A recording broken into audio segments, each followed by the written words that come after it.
ብትጨምርለት 15 ዓመት ተስቆ ከማያ ከሰፊው ምሕረት ከኖረበት ዕድሜ ከምሕረት ወስዶ አንተን ሳያከብር ጨረሰው በባዶ።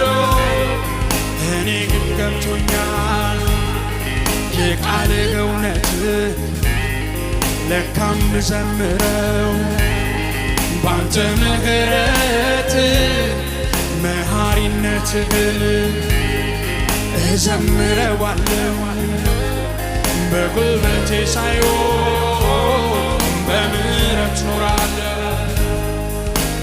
እንዴት ታላቅ ነው!